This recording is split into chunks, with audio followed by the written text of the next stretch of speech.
You're filming right now? Yeah. Welcome to the dungeon.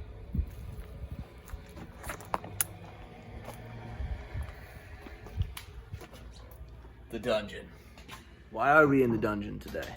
Well, the dungeon, which is my basement, serves a very important role. This is where we start our seeds.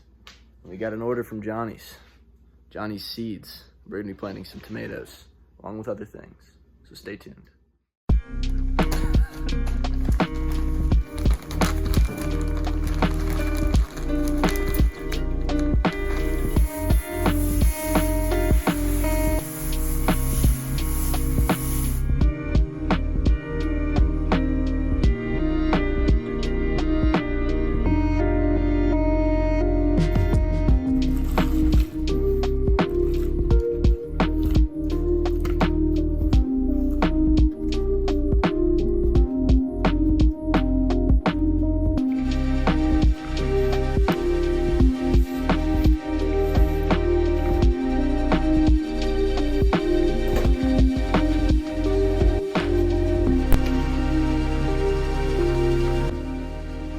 First, we got some Shiraz beets.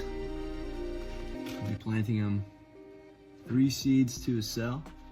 This is a 128. Check it out.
Oh yeah.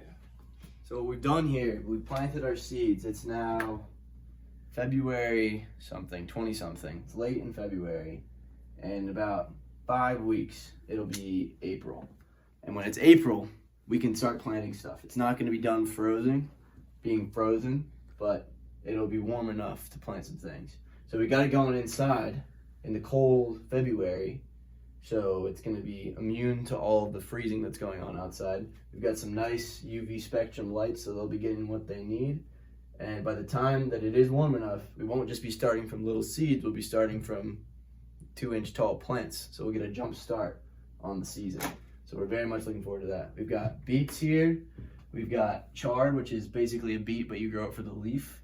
Dino kale. And we've got certain tomatoes, and we've got peppers as well. So we're gonna have a great harvest this spring. Hey y'all, welcome to Food for Thought. Today, we're looking at Clavin and Hobbes by Bill Watterson. This cartoon strip has a special place in my heart. Used to read it when I was a kid, and I still get a kick out of it. Follows a little boy named Clavin and his stuffed tiger named Hobbes. They go on plenty of adventures, say lots of funny things. Here's the strip that we're gonna look at today.